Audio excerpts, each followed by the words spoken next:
So we are taking a look at the Freebie Tracker mock challenge.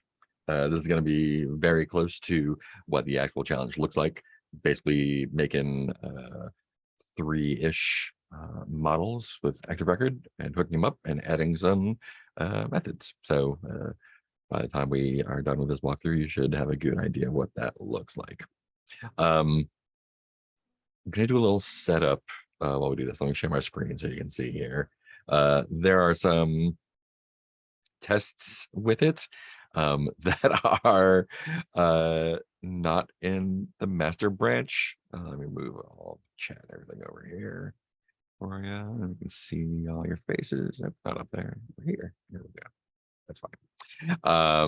Cool. So I'm going to do a little bit of surgery on this here and see what that looks like. So here's our code challenge. And there's no tests here. So I'm going to pull, there are tests, however, in the solution branch here. So here's what I'm going to do. I'm going to pull these over and I'm going to do it live so you can see what that looks like. So right now we don't have any, let me just actually pull it down normal wise. I'm just going to pull on the main branch here. Boom. Cool. Let's put that up with code.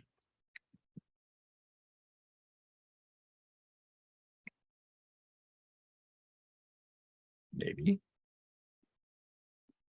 How we doing, buddy? Try again. There we go. Oh, that's why. Maybe going into the directory would help.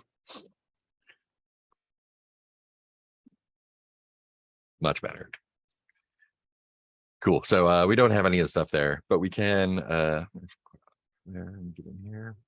I'm going to switch to our solution branch just for a moment. So we don't have any test stuff here. Not CD, get check out. And of course, we can also check it out from over here. So we have our spec files here, and you can see there's a bunch of things there. The other thing we need to bring over is two things, one of which is a hidden file that looks like that .rspec, and that just says require that in the format documentation. The other thing that is not always obvious is bringing in these gems. So thank you. Here's what I'm going to do. I'm going to make a little temporary directory in my /temp. Let's call it tests. I'm going to copy some of the stuff over from here into there. So I'm going to copy over the rspec file. I'm going to copy over, I'll copy the gem file. And I'm going to copy over everything in the spec file. Cool. So now if I look in that temporary directory, got all things /a will show us everything. There. So those are the three things we need. So I'm going to go back and you can also check it out from here. Cool. So I'm going to copy those back into my main branch here. I'm actually just going to move over temp tests back to here. That shows up there. I'm going to copy over our temp tests rspec file to here. I'm going to copy over our gem file to here. And we'll see that that will add our lines there. Hopefully. Oh, maybe if I do it to the current directory. There we go.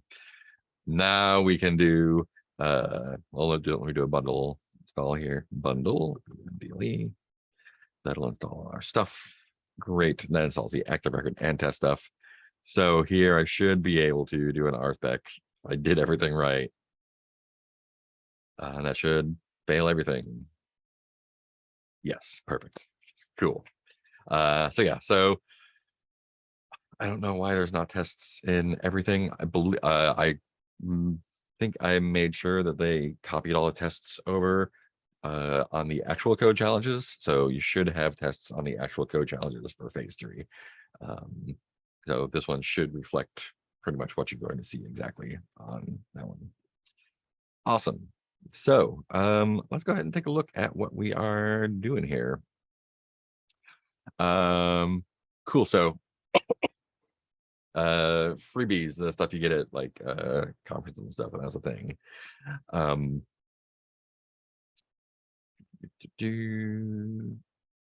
Great. So we have devs, which is our people. We have companies, which has the stuff that we're giving out, and the freebies are the things that we're giving out. Yeah, there should be tests for everything. I don't know why there's not, but learning to write your own tests is also good. Setting up on Ruby is a little bit tricky sometimes, but not that bad. Yeah, I'm one of my main bummers with the curriculum is that we don't focus on writing tests at all, which we definitely should, because that's an important part of development. But here we are. Cool. So is there a little diagram? Not really. Okay. So we're going to be making our models here, the company, devs, and freebies. Company has many freebies. A dev will also have many freebies, and a freebie belongs to both a dev and a company. Awesome. So we have that's our like 3 model relationship there. And the freebie is kind of the middle model that connects devs and companies. What does that look like on paper? 3 squares with arrows. Cool. So we did the bundle install. And we're going to build all these methods. Does not have tests. Well, now it does. Let's see, from tool tester code, rate console. That's not, yeah, there should be instructions on how to write tests. I don't know why we don't do that. Great. So let's take a look at what we have. We got starter code for our apps here. So these are all just active record classes that we're going to use. In our migrations, we've got little stubs for this. So company has a name and a founding year. Migration dev has a name, and we don't have our freebies yet. And those are reflected in our schema. Schema, I'm sure they talked about this in lecture. Schema is basically read only. This comment is accurate. It's generated from your migrations when you migrate. So never edit this file. I mean, you can, but it'll get blown away next time you do a migration. But this is a good sort of overview of what it all looks like. One of the sort of structural philosophies of Rails and active record is sort of taking that Ruby philosophy to the extreme, where everything is like in its own little piece, so they're all smacked together. So when you want to look at something, they're all in a bunch of different places. Schema is one place where you can actually see your whole thing all at once. Which, you know, has advantages and disadvantages. Then some seeds, we're going to be writing some seeds there. I will be copy pasting some seeds because I don't want to type it all out. Cool. So currently we have our company schema with the name of the founding year. Looks like that. Devs look that good. We're going to create our migration for freebies. Awesome. So let's go ahead and start off with that. Why not? We're going to write these methods. Great. So first off, I'm going to write my we'll do migration for freebies. So freebie belongs to a dev. Freebie also belongs to a company. So we're, hey, where's the little gallery view? That's what I want. Everyone's face is all on big line up there. Cool. So our freebies are going to want foreign keys for the things that we need there. We're also going to have a name and a value. So let's go ahead and make that migration. Anyone remember how to make a migration with our rake stuff?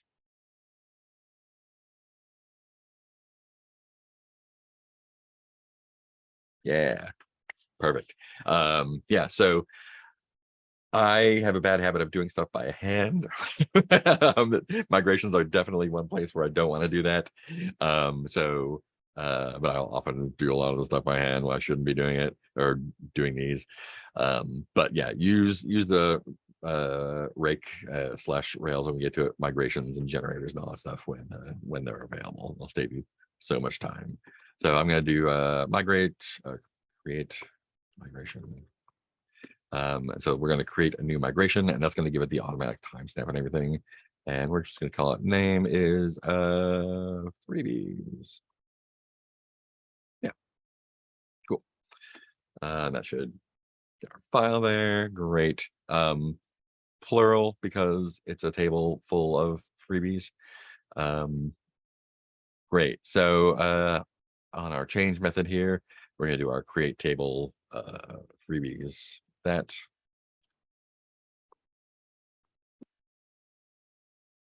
and then we're going to do our table here, and we're gonna, just like the other ones here, create our stuff. So what do we need to do? We need to have an item name, we have a value, and we're gonna have to add the columns for that. Let me add these ones first. So with our table, we're gonna do a string, which is item name, underscore name. We're also going to add a, let's say what it is. Yeah, integer, integer, which is our value. And we're going to add 2 foreign keys for our companies and devs. There's a bunch of different ways. I just like throwing integers in there because that's what they wind up being anyway. That's going to be company ID and dev ID. And again, a bunch of different ways to do it. You can do the foreign key thing. You can do the has or belongs to, and but ultimately here in the schema will make them integers. So I just like doing an integer anyway, because it doesn't really care.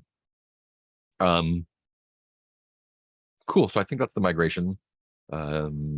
String integer dev freebie keys. Cool. I'm gonna find a seeds file here. Actually, I'm gonna find it here. I'm gonna go ahead and grab the seeds from the solution branch because I don't want to type them all out. I had some questions in the meantime, or in the previous hour here, about how we hook these up. So in our creating freebies here, that's what we look like. So there are, oh, I want to assign those to C1, C2, C3. I'm just going to copy the whole seeds file over because I don't want to type that out either. Yeah, see, see, oops, not all of that.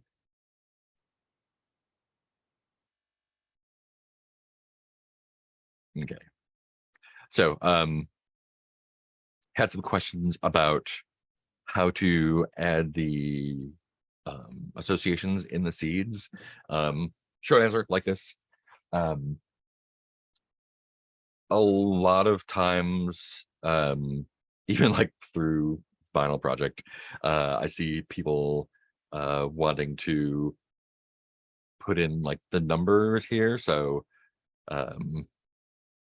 they'll be like, oh, okay, ID1, ID1, ID1, ID2. And again, I don't know how much they talked about this in lecture. When we do create and it inserts a new record into our database, it's going to, even if we were just writing straight up SQL, in most modern databases, when you create a new record in a indexed table, it's going to automatically create a new ID for you. And the sort of pernicious thing that happens is people will look at their tables and see it's 1, 2, 3, 4, 5. There are numbers that start at 1 and go in order.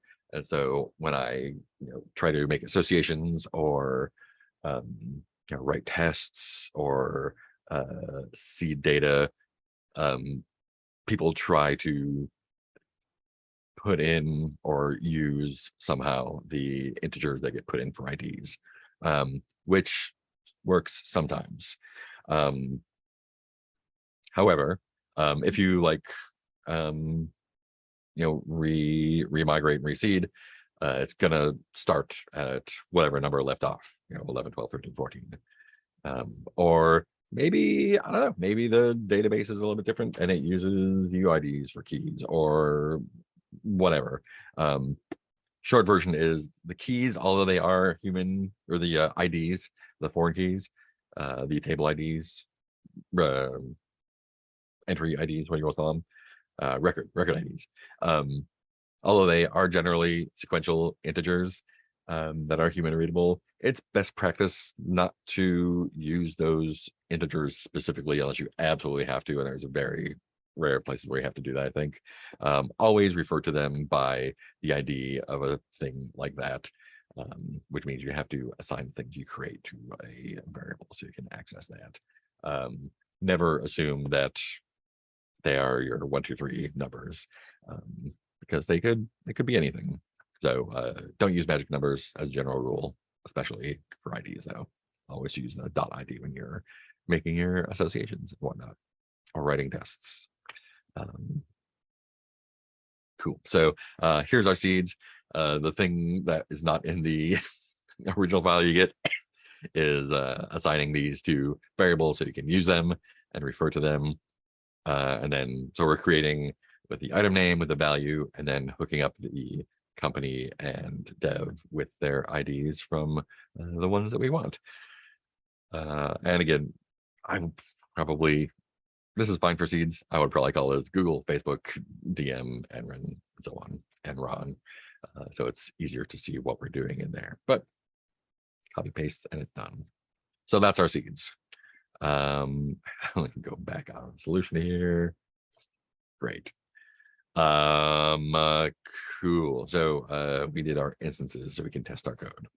Great. Once we've set up our freebies table, let's do the following deliverables. So cool. This is all just setup stuff. We did our migration.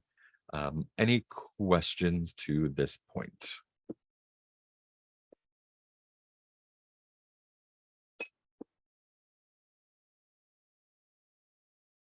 Awesome. So next we're going to set up some associations. So and this is all yeah, the that is interesting. Yeah.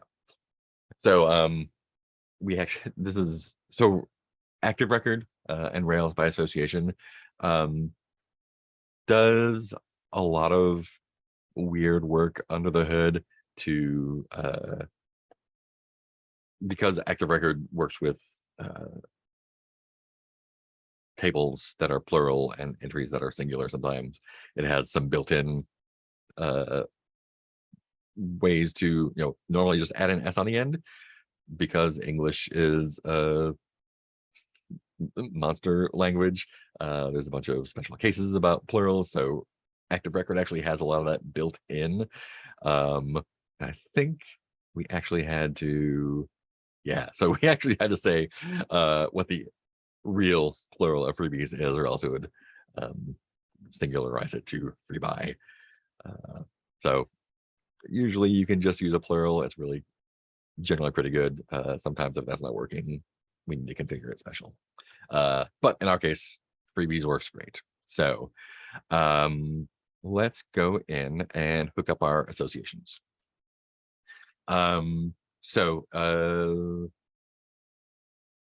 Great, yeah. So freebie belongs to, I believe, we said up here. Yeah, freebie belongs to a dev and a freebie belongs to a company. So great. It's just yeah. So our freebies, just we can hook up those associations the way it says there. Belongs to a belongs to a dev and belongs to a company. Belongs to a dev and belongs to a company. Belongs to, what are those? How do those work? Macros, yeah. What's a macro? And it's like fundamental, I guess. Yeah, exactly. Macros are just, they're literally just functions. Just like any function, you can define your own. They're not special. Active record is written in Ruby, so you can go to the active record source code and see how they actually implement that. Macros in Ruby are functions specifically that write code and insert them into the class that you're working in generally here. So basically what belongs to this, and again, Ruby is quote elegant, which means that it kind of obfuscates what it's actually doing in the interest of making it more readable or understandable sometimes. So we can just say, oh, this class belongs to a company, and that reads like English and makes sense. If you're not super familiar with what's going on, it can be kind of opaque as to what's happening. Belongs to is just a function that is called with the symbol company like that, basically. And basically what it does is it's a function that says, okay, I want to create a thing with this symbol, and it writes a bunch of methods that let you interact with that through the database and all that. So all these belongs to, has one, has many, just code that's inserting functions into your class, injecting them into your class. So you don't have to write the same function over and over again. That's literally why Active Record exists, because we had to write a bunch of database code that was the same every time. And so decided to write stuff to write the code for us. Or one guy did, and then everyone said, that's a great idea. Let's keep doing that. So belongs to dev, belongs to company, just writing code for us. What else? The migration. Okay, so dev and company does that. Great. And so yeah, so when we call instance of freebie.dev, that's one of the functions that belongs to writes for us. It writes a function called dev, and it goes to the database and does that and creates the model and returns that for us. Same for that. So yeah, so let's hook up the other two. Same kind of deal. We're just going to go to company. So again, nothing there right now, but company has a collection of all the freebies and returns a collection of all the devs who collected freebies from that. So has many, right? Like it says up here.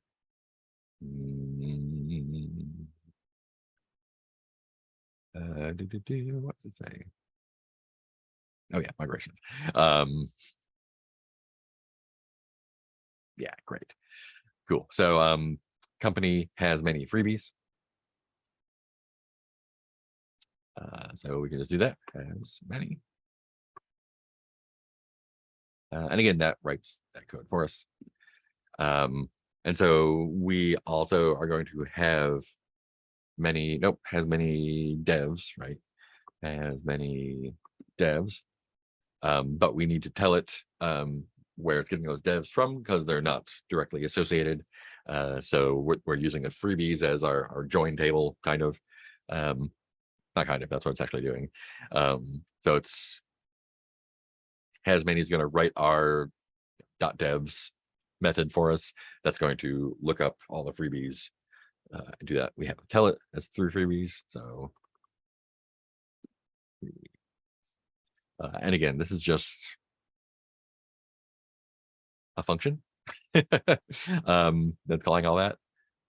Sometimes the like, where do I put the colon question is always comes up as either just memorize it or, this is, it has elegantized it for us, but really it kind of looks like this. So it's has many is a function is being called with 2 arguments. The first one is the symbol for the table that we're looking at. The second one is actually a hash of options, one of which is through. So through colon, and then freebies is our symbol here. So it starts with a colon. So kind of like, sometimes it's helpful to kind of like train your brain to sort of put the extra punctuation in that Ruby has does not require, just to sort of help understand exactly what it's doing. But if you just memorize it or do it through muscle memory, that is also totally cool. Let's look at our devs. Same thing, right? Devs are gonna be freebies and companies, and it's gonna be exactly the same code. So that's gonna be companies. So our dev has many freebies, has many companies through freebies, just like it said there. Yeah, I bet if we run our tests, we'll get some green. Let's see about that. Hey, there's some green. Look at all that green. That's great. So it looks like these associations work. All of them are hooked up the way we want, and then we can start writing these methods, which there are only a few of. So, cool. Questions on making those associations? I have a question. Yeah. At what point are we supposed to call the like rake DB migrate and the rake seed Oh yeah. part? Like Yeah. when do we need to do that? Yeah. So you would do that. You'll be doing that on your project basically. So that's when you. So back up. So when you're on DB migrate, that's when it goes through these in order and calls these functions, and these functions write the SQL and send it to the database to create these tables with these records on them, right? So you run migrate when you are ready to use your database. In our case, the tests are writing or running those here, I think. See, yeah, so basically importing these modules that are like saying, hey, when we run our tests, go ahead and run these migrations and run the seeds and stuff. So to answer your question, you would run them manually when you are either testing them yourself through pry, or you can put stuff in your seeds file to puts out that those are working there, or when you're working on your project and you've added a migration, that's when you would rerun it again and it would update your database schema there. Does that answer your question? Yeah, I think so, because like I was doing this without the tests, so I think you had to run the migration in the seeds to be able to test out if everything was working. So that makes sense. Yeah, for sure. Yeah, and that's one of the benefits of having test rhythm. You don't have to do all that by hand. Yeah, but if you are doing it by hand, that's totally cool. And you can still do it by hand even with the test here, just to like make sure that your migrations are working. You do your rake DB migrate. Perfect. Thanks. And it'll show you, hey, this worked or this didn't. Awesome. And of course, it does generate our full schema, so we can see the whole thing all at once if we need to. Cool. Thanks for asking that. That's a really good question. Sweet. Other questions about the associations?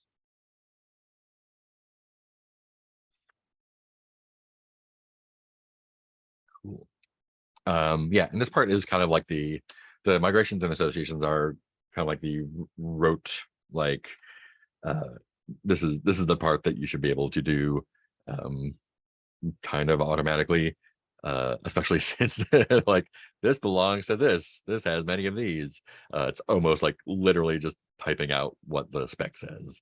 The tricky bits are probably, just making sure you've got the syntax right here. But otherwise, this is something that, again, like once you understand it, you can forget it and just write it and it'll work, and you don't have to worry about it until some error comes up and you have to debug it.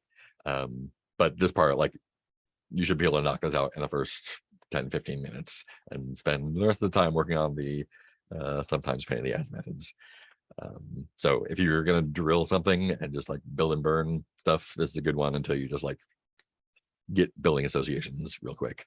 And all of the code challenges are pretty much going to be this structure where there's like two things with a thing in the middle.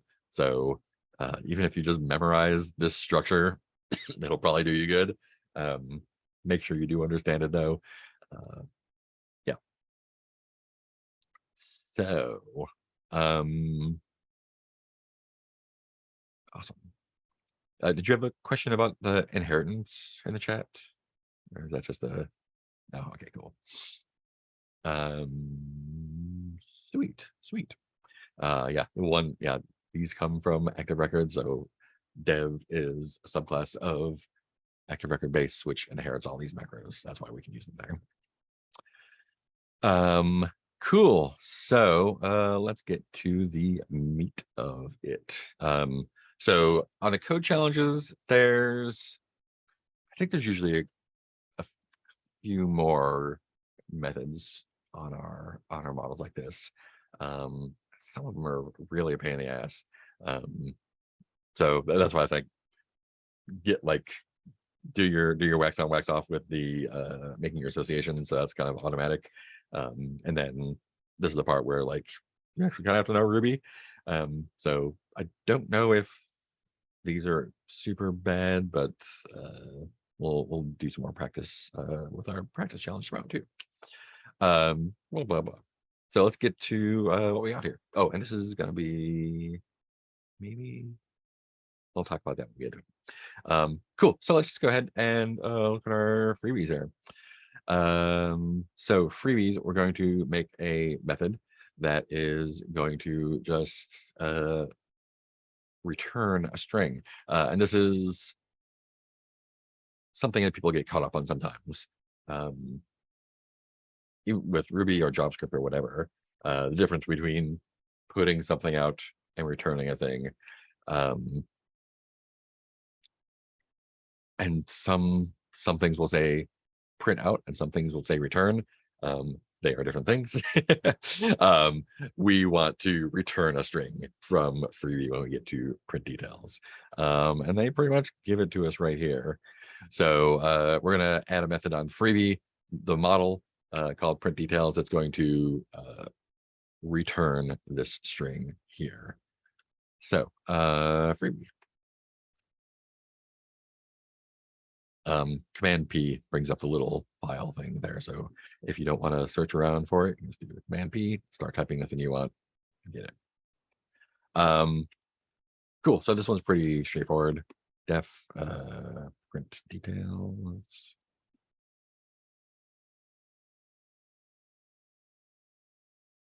Return this string. And actually we don't need to do a return because it's an implicit return for Ruby. It still catches me up all the time.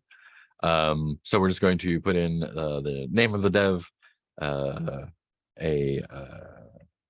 freebies item name, and company's name. Cool. So we can just get the dev's name. We can just the name, dev name, interpolate that. So we can just say dev. That's where we get that from our belong to. We can have our freebies name. So that's we are in freebie. So we can just say item name, and that'll automatically go on self and company.name. Look at that. It almost gave us the answer. Cool. So when we call print details, it's going to create the string using our dev that we belong to, using our company that we belong to, and the item name that we have in our freebie model there. I think I'll do it. Let's see. Mark, I had a quick question for you. Yeah. So I'm still getting tripped up on when it says to return something and when it says to do something. Can you just kind of clarify that real quick? Yeah. So yeah, that's actually yeah, thanks for asking. So when we do a puts or in JavaScript a console log or something like that, print in Python, basically it's saying take the thing, a string probably or whatever, and send it to the output of the program, which in a lot of cases is either going to be the console or our log, but it's basically saying puts this string to the standard out of our program. So it's going to display it somewhere. When we return something from a function, that's the value of the expression when we call the function. So we don't always want to output something to the screen or whatever.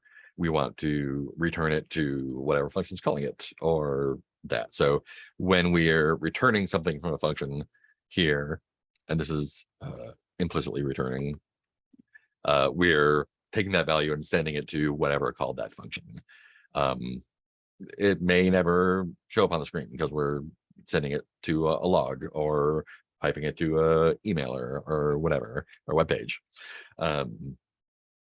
Whereas puts is going to directly print it to the output. Does that make a little bit more sense? Yes. So pretty much like return is just saving the value, and then printing is like displaying it. Yeah. So when we call my details equals self details. So this is calling, so this is calling this function, and whatever this function returns, whether it's a string or an array or a number, it's going to assign it to this variable. Whereas if we just did puts, this would get nothing. And if we wanted to use that in another part of the program, it wouldn't have anything for us. Gotcha. Okay, thank you. Yeah, that's not only for Ruby, but a good distinction across the board. Awesome. Other questions about this bit? So here, it's not necessary to call like self.dev.name. Yeah. Is there like any particular reason? Because I think when I originally did it, I did self.dev.name. Yeah, you can totally do self.dev.name. That really works too. It's again like Ruby's implicit stuff. In a method in a class, you generally don't need to say self explicitly. It'll if this isn't like something that you've defined in the function, it'll look in the class and see if there's anything that it matches it. But yeah, this is basically just the same as doing that. And when I'm writing stuff, I usually prefer doing that because it's explicit, just like I do, like doing return here. But that's me bringing my baggage from other languages. So awesome. Other questions?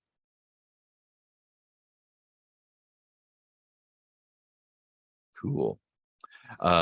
Sweet. So let's see what's next. Company. Great. So let's go to our company. So we've got our freebies. So we are going to give freebie. So we're going to write a method that takes an instance of the dev class. So it's going to be a full-on dev object, model object, a string that's an item name, and a value. It's going to create a new freebie associated with this company and that dev. Awesome. Cool. So let's go ahead and write our _freebie.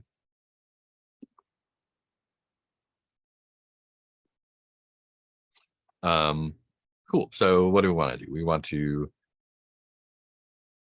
create a new freebie. So we're gonna create. Awesome. So what do we need to pass into Freebie to create it? Just the things that it takes. So we're gonna need to pass in the item name, we're gonna need to pass in the value, company, and all that stuff.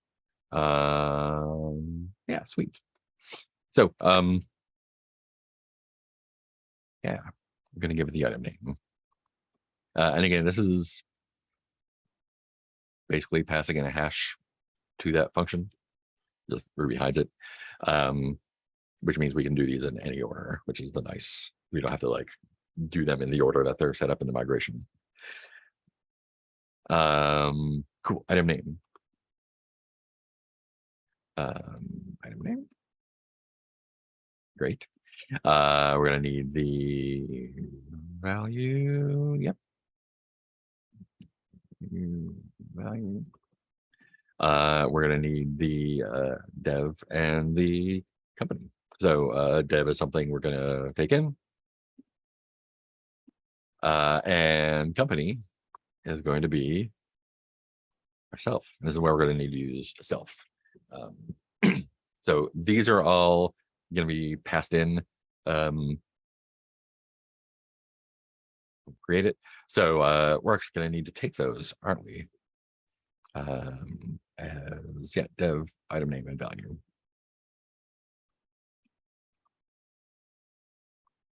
And those do need to be in order because it's not getting passed in as a option hash like that. So we're going to call give freebie, pass it in a dev model object, which is going to be put in here, give it a string and an integer, and then company is also going to be the model object. But since we're always going to be associating it with the company that we're calling give freebie on, we can just say, hey, throw myself in there. I think that'll work.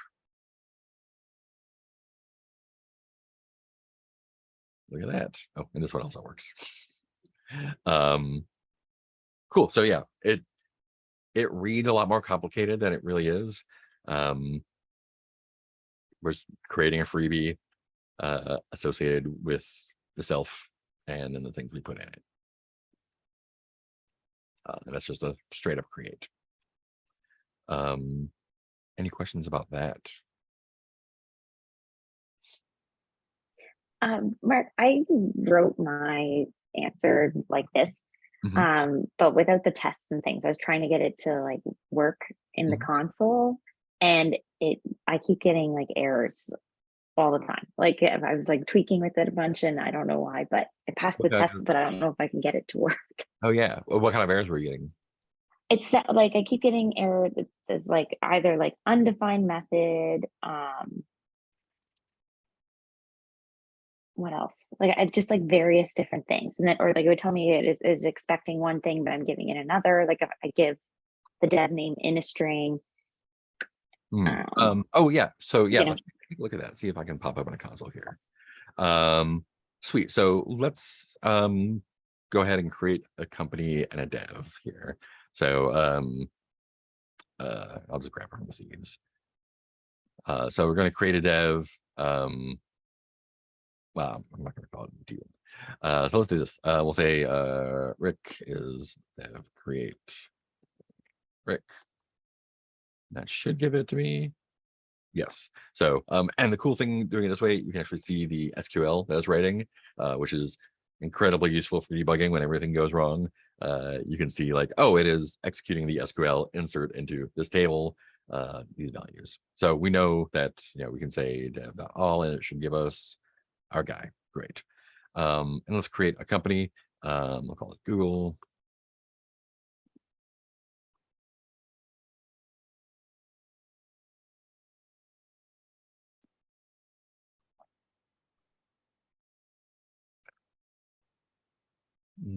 Undefined. Oh, I call one there. Great. And if we say company, there's our guy. Cool. So now we can test this out. So give freebie is going to create a new freebie with that dev and with that itself. So Google's going to be the one creating the freebie because this is on company. Yeah, freebie. So it is taking in a dev. So we have a dev, that's Rick. And it's going to take an item name. Item name is a watch, and the value is 1,000. So maybe the thing that was catching up was not passing in the instance of the dev. So let's make sure this works first. Google, oh, don't capitalize it. There we go. So this is, again, inserting in the freebies, all the things. And you can see here, it's inserting in the company ID and the dev ID that we're getting from ourself and the object that we passed in. If we try to do something like passing in the name or the ID, that's going to give us an error because it's actually looking for the object, not the ID. Yeah, didn't pass in the entire dev. So we're passing in the model object. Yeah. Yeah. Is that okay? help? Yeah, I think that definitely helps. Yeah. Yeah. Yeah. And again, kind of like, again, Ruby kind of smooths things over, but our dev object here, even though it's like an active record object that's hooked into our database that does all sorts of magic behind the scenes, it's just an object, which means it's just a value, which means we can pass it to a function, return it from a function, do whatever we want. So we are totally able to pass in a active record model object to a function like this. That's great. Thank you. Yeah. Other questions about this part?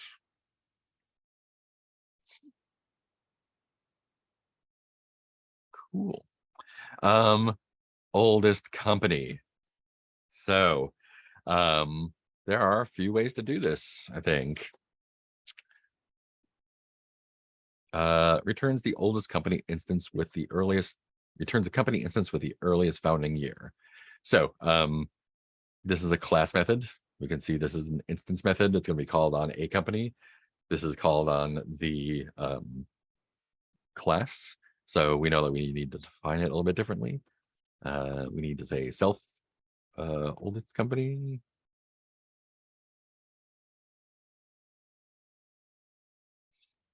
Because that's called, this will be called capital C company dot oldest company instead of Google dot oldest company.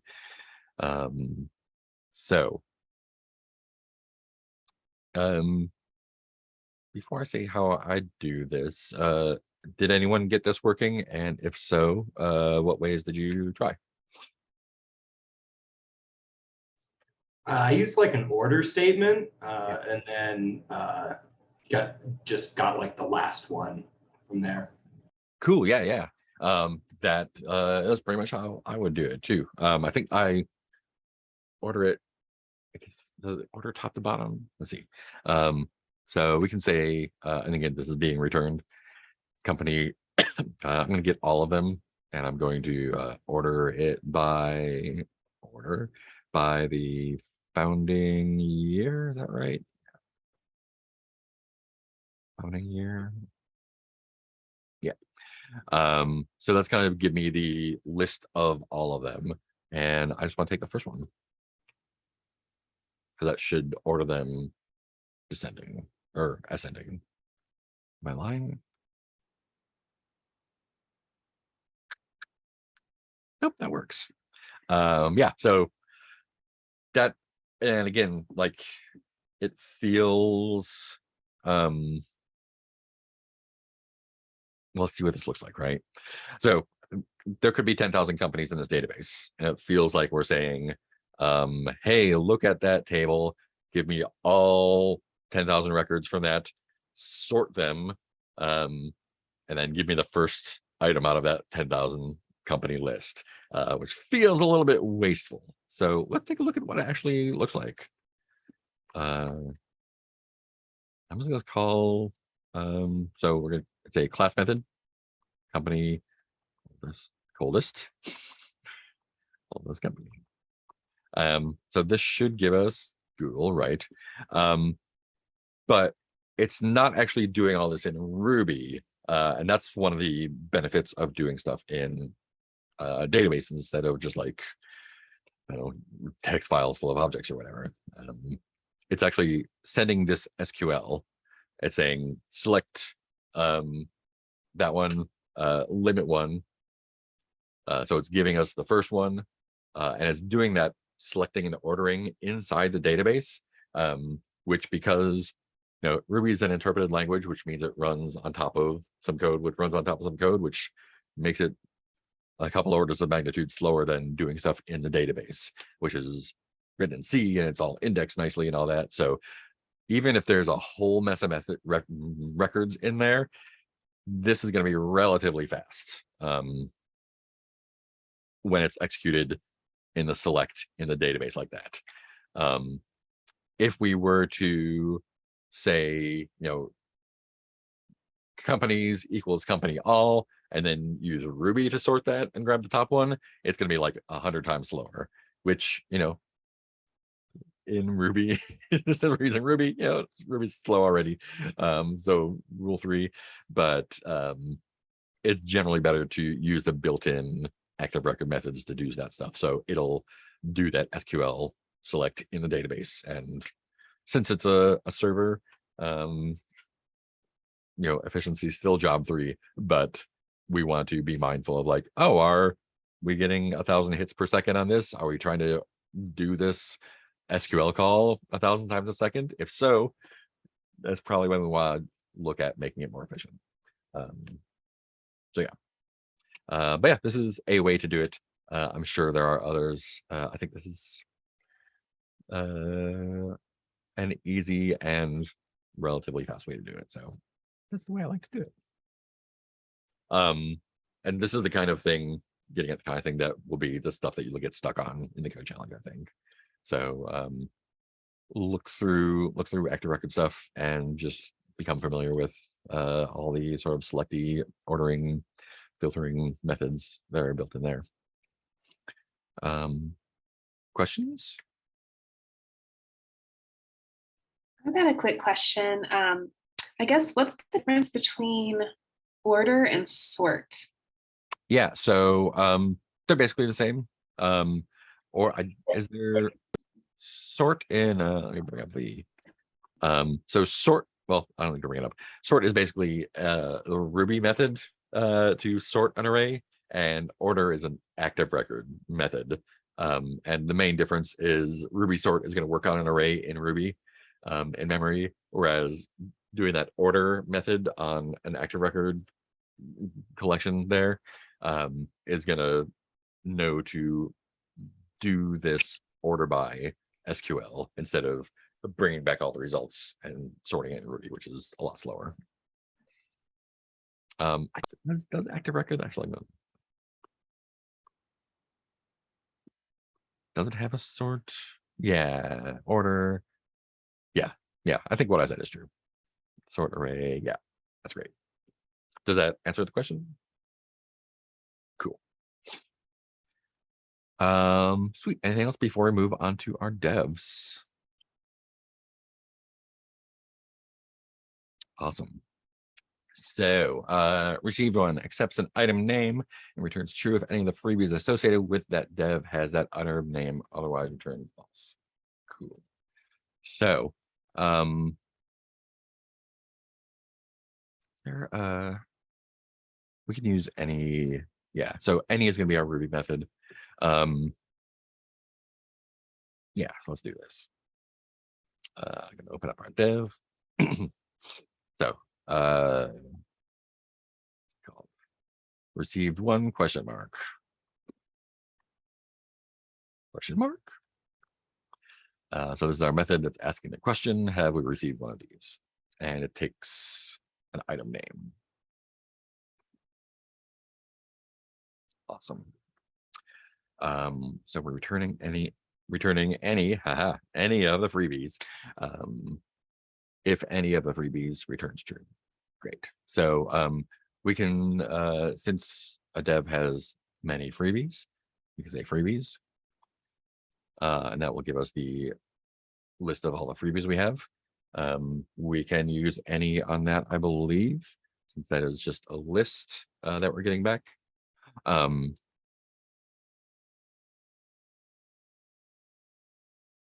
then what we want to pass to any is it's going to be the block, just like we used in our tic-tac-toe game. And it's any question mark. That's the mistake I made before. So it's going to take a block.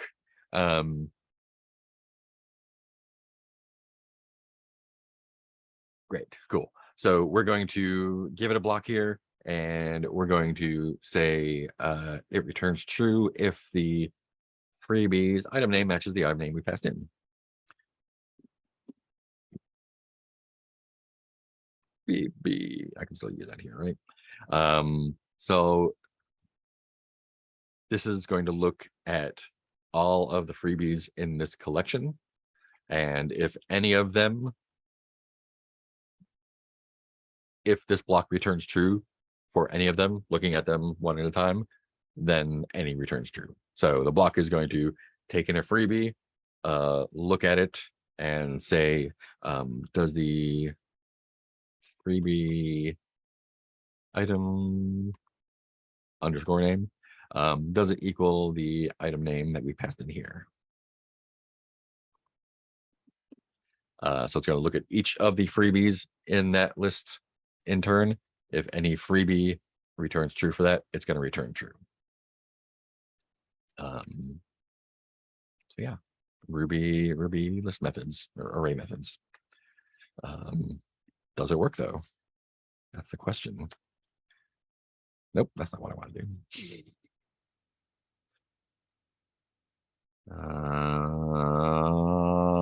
Looks like it works. Returns false. Great. Yeah. So yeah, all those methods are nice to know. Ruby makes some things easy. As long as you know, that you're able to do it there. And again, this is a way to do it. You could loop through them and look at each one and return true when you find one and return false otherwise. This is just a nice idiomatic Ruby way to do it. Questions here?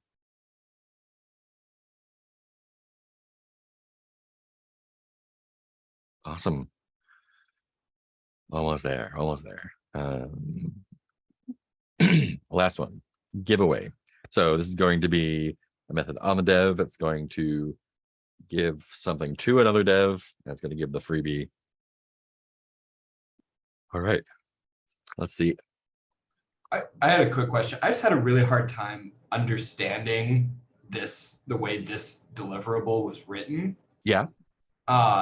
It just seemed like it was asking, it says changes the freebies dev to the given dev, but only if that freebie belongs to the dev who's giving it away. Wouldn't that not change anything then? So only make the change if the freebie belongs to the dev who's giving it away. So for example, if you have a keychain, I can't say, I can't call, give me your keychain. Does that make sense?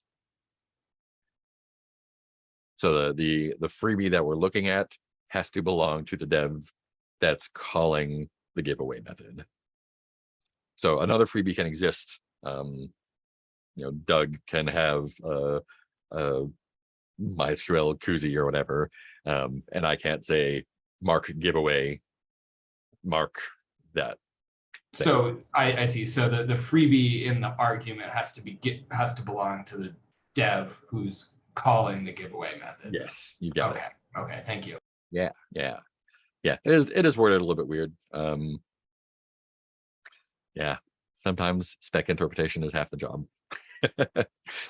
Cool. So let's see. We're getting a freebie instance. So we're going to need to update that the dev on that instance to the dev that we pass in, unless it's not us. So we can say, so we have the freebie. And we can do an update on it.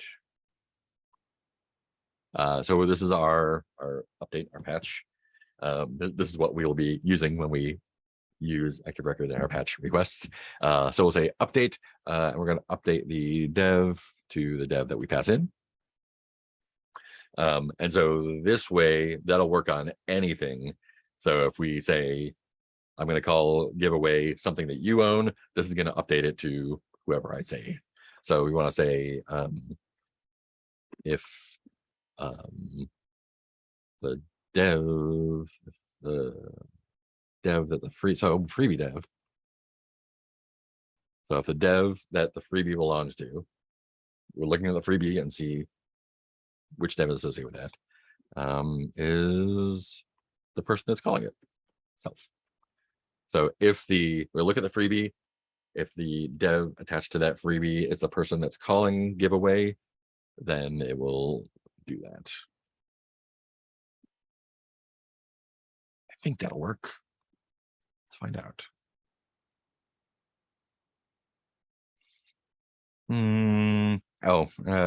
Need to do it backwards unless. Oops. Rails will do it one way, but not the other.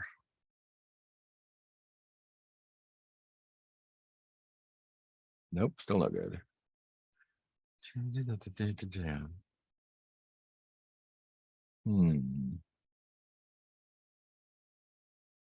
Freebie dev, self, freebie update, giveaway.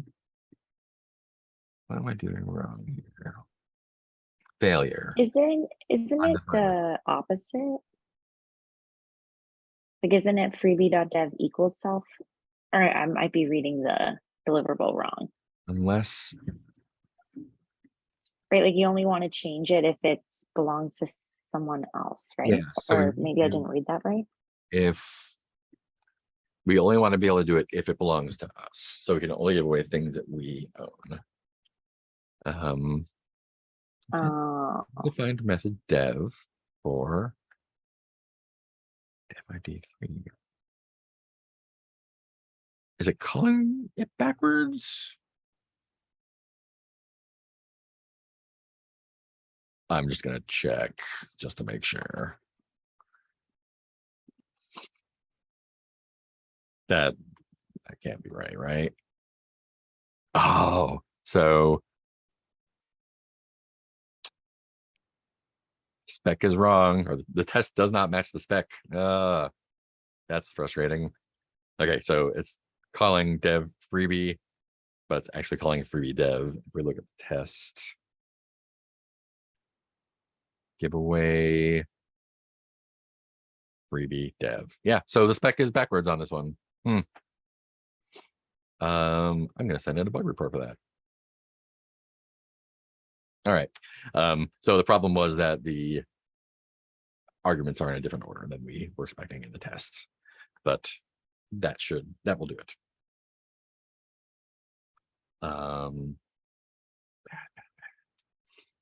Cool. So yeah, just doing an update if we own the thing, or if the thing's owner is us. Awesome. Questions here?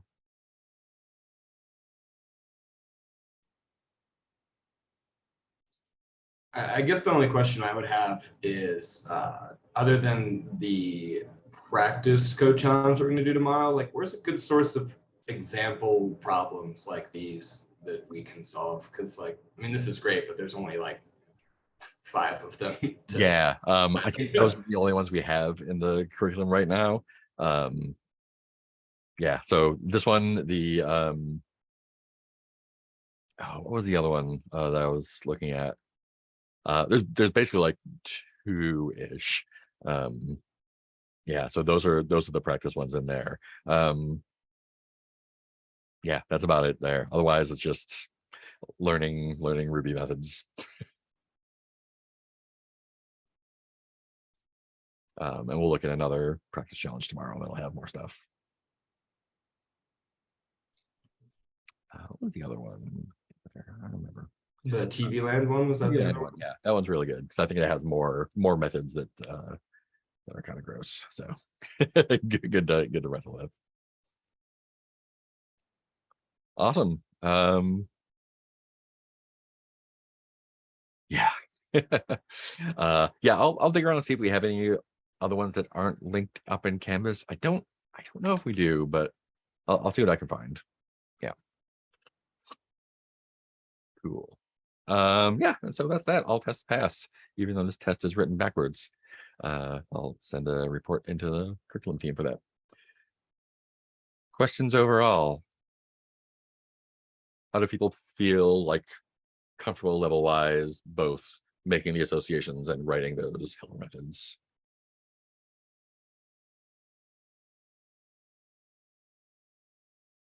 Any good? Yeah, awesome. Yeah, I found it a little tricky that we had to, or I didn't really know to go into the seeds file and like assign C1, 2, 3, 4, D1, 2, 3, 4. Yeah, Yeah. And then like, yeah. So I think that kind of was messing me up a bit with yeah, that's testing understandable. things.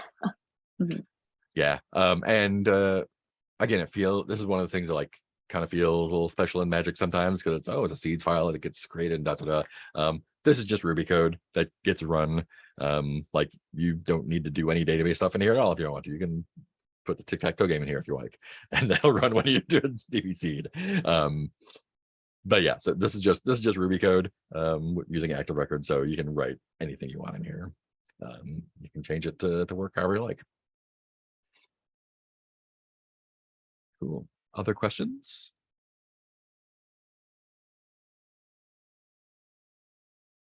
Awesome. Cool. So look through TV Land. If you have questions about TV Land, especially about the helper methods, post them up the channel and we'll talk about them a little bit. Rest of the day is pretty full, so yeah, that's the place to ask questions.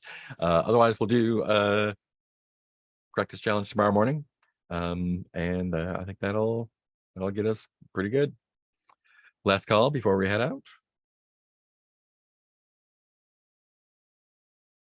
10 a.m. for code challenge practice tomorrow. Yeah. Cool. I will post this video in the usual places.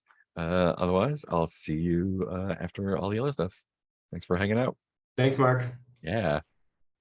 Figure out how to quit Zoom here. There we go. Bye-bye.